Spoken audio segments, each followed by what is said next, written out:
Meu pai era... Seu pai era bravo? Meu pai era muita treta, assim, porque meu pai... Ele é uma imigração mais recente, né? Ele veio pro Brasil em 60, eu acho. 59 ele veio. Ah, é super recente. É mais recente. E em casa a gente só falava japonês, E ele tinha quantos anos? Quando ele veio, ele tinha acho que uns 8, 9 anos. Ele veio com a família. Tá. E ele só falava japonês em casa, porque ele falava que em casa tinha que falar japonês e fora aprendia outras coisas, mas em casa tinha que ser japonês, né? Então por isso que a gente fez sumô, né? Sumô é um esporte meio nacionalista, sabe? Total. E era assim em casa, né? Então, cara, se alguém vinha lá no bar, lá, chamava o cara de japa, velho. Eita, Era bicho uma pegava. treta, velho. Era uma treta. E eu tenho até um ranço, até eu não uso esse termo, né? Porque, mexe com um negócio meio chato, porque, o cara sofreu bullying quando era criança, porque ficava, né, chamando de japa, não sei o quê. Eu não uso, tá ligado? E às vezes, né, até, tipo, é um negócio meu, assim, se a gente vê, né, tem restaurante, né, um cliente fala assim, tô querendo ir num japa, não sei o quê. Filha da puta. Até quando saiu o meme, a grande piada pet chinesa, eu acho que se fosse o meu pai da infância, ele teria dado risada. Mas meu pai, hoje em dia, ele, ficou assim, não, isso daqui é errado. E eu acho que minha mãe, antes, na adolescência... Ela teve essa percepção antes de ver todas as manifestações. Teve percepção antes de ver todas as manifestações, assim. Quando ele falou, ele já fica assim, não, tô revoltado. Eu sempre acordo assim, tô revoltado. Que vocês viram aquilo? E minha mãe também, eu acho que tinha um lugar, assim, muito da escola, de ter que assim, ir junto, ir no fluxo, porque senão ela já sofria. Então, se ela fosse tentar militar, ou fosse tentar falar, gente, podem parar de pedir pra eu abrir meu olho, que meu olho tá aberto, ela sofreria ainda mais. Então, era um lugar que ela tinha que fingir uma risada, sabe? Fingir um haha. Mas hoje em dia, minha mãe também entra muito mais no lugar de falar assim, não, isso daqui é errado. Isso daqui, de entender o que machuca ela, acho que é nisso, assim, de entender, isso quem é machuca. Descendente é sua mãe, né? É minha mãe que é descendente. Então, da minha mãe falar assim, não, peraí, isso machuca e tá tudo bem isso me machucar. Porque eu acho que antes era um lugar assim, não, que piada, que engraçado, sim. Porque ela não podia... É uma forma de defesa também, uma né? defesa. De sobrevivência. De sobrevivência. E hoje em dia, eu acho que como se fala muito mais sobre, ela se sente confortável em falar. Se uma moça da padaria chegar e falar, sou japonesa, ela fala, não. Primeiro assim, você não me conhece, então, moça, fica na sua. E aquela coisa, a mesma coisa que a tua mãe passou, eu passei. Não é? Você tá falando da tua mãe, eu estou me vendo na sua mãe. De falar assim, japa, não sei o que, você fala, pode chamar de japa? Pode. Né? Pode me chamar? Pode. Hoje em dia já não deixo. Sim, acho que a nossa presença aqui está cada vez mais normalizada, né? Sim. Acho que a gente, conforme o tempo vai passando, a gente consegue se sentir cada vez mais pertencente, porque eu acho que essa é a grande... Pelo menos eu me sentia muito assim, né? Sem lugar, sabe? Sem lugar. Se eu não sou brasileira, mas também não sou japonesa, eu sou o quê? Eu sou da onde? Né? Quando falavam para você assim, volta pro teu país. Mas para onde que eu tenho que ir? Se o meu país é aqui, né? Eu me lembro que quando eu dava aula na universidade, os alunos falavam, né? Mas eu não sei se eu sou japonesa ou se eu sou brasileira.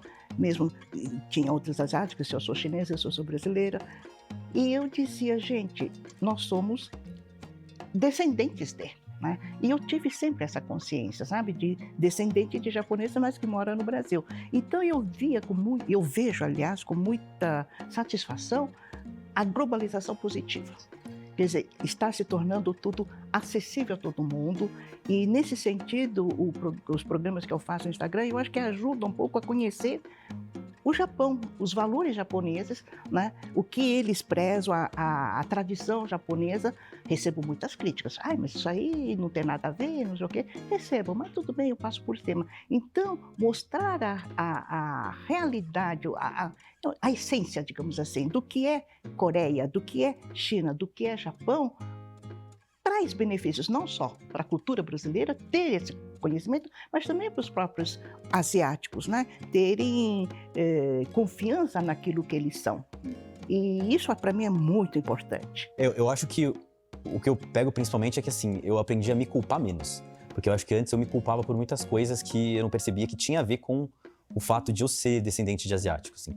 Então, eu acho que até eu começar a falar sobre essas questões, eu era bastante essa pessoa que zoava, assim, me zoava pra me encaixar, assim. Então, minha mãe é taiwanesa, meu pai é brasileiro, né, branco. E eu lembro que eu sempre zoava, assim, em festa universitária, falava, eu sou asiático, mas da cintura pra cima, da cintura pra baixo eu não sou, sabe? Então eu entrava nessas piadas, assim, pra eu poder ser engraçado aceito. mesmo. Ser engraçado, ser aceito, isso. Então, e aí eu acho que quando eu comecei a falar dessas questões, eu comecei a repensar essas ações, porque essas ações vêm de um lugar de reativo, né? Você é aquela coisa dos dois momentos. Você sabe passivamente que você é amarelo, mas ativamente você não sabe. Quando você só sabe passivamente, você só reage, você não age.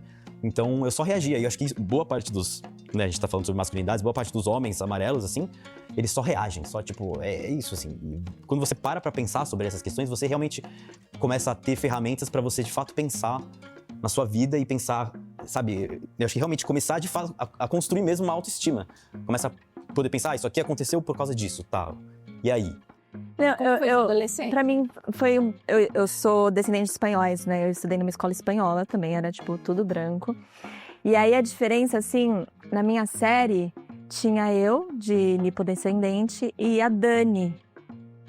E ela é uma das minhas melhores amigas até hoje. Tipo, em vez de, tipo, sabe, foi diferente, assim. Eu acho que a gente, quando eu lembro que a gente se conheceu, aí tá na primeira série, sei lá, a gente se viu assim, aí começou a puxar conversa, não sei o quê, e ficou amiga pra sempre. Hoje eu tava na casa dela semana passada.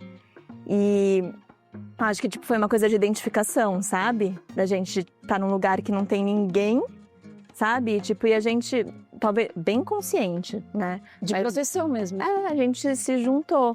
Acho que tem muito a ver com a individualidade de cada um. É óbvio que a gente, nós, enquanto mulheres amarelas, nós temos um ponto que converge ali sempre, né? Do fetiche, de tudo mais. Mas como você lida com isso na vida, né? Somos de gerações diferentes, né? Eu aqui sou de uma geração a mais velha, e depois vem Bruninha, e depois vem você. E eu acho que no meu tempo, a questão era mais a luta de estar no mundo como mulher. A luta de estar no mundo como mulher era até maior de estar no mundo como uma descendente de orientais. Então, acho que isso tem muito a ver com aquele momento social que você vive também.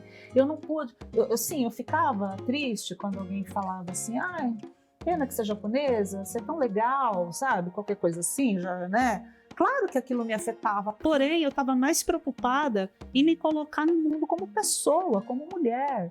Então eu não tive tempo de prestar atenção em algumas coisas que a Bruna prestou atenção e que você prestou atenção, porque a minha luta era outra. Eu estava abrindo outros caminhos para vocês poderem pensar nessas coisas, porque eu não tive tempo de pensar nessas coisas. Eu tinha que me impor como pessoa, como mulher.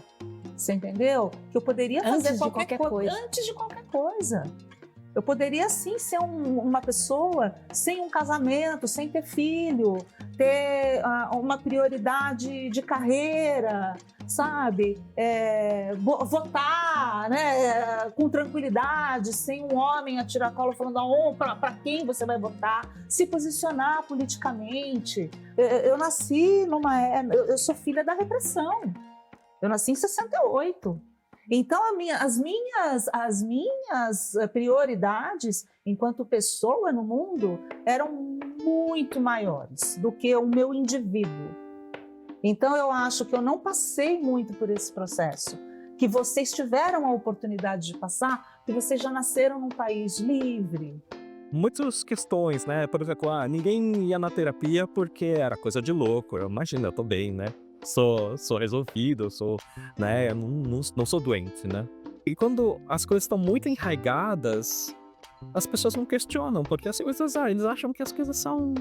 é natural desse jeito, né? E quando a gente vai crescendo e tendo um pouco mais de sabedoria, a gente sabe que muita coisa tem que melhorar, né? Essa questão de referência é muito importante, de identificação. Eu olhava em casa, eu não tinha ninguém que nem eu. Para mim, nesse ponto é muito solitário.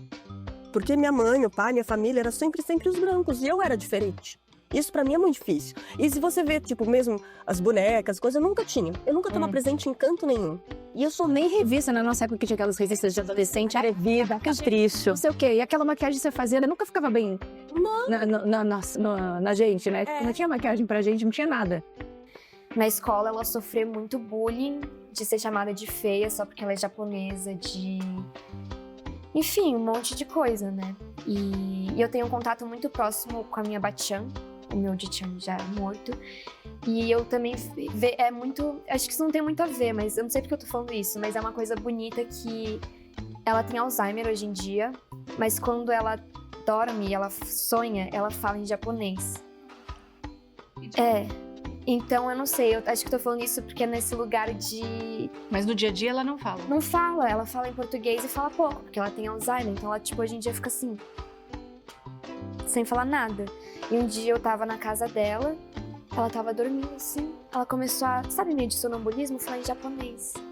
Mas acho que eu tô falando isso porque eu acho que na minha família a gente foi construindo esse lugar um pouco mais de se reconectar com algumas coisas ancestrais, mas também não num lugar assim de não, porque a gente é brasileiro, né?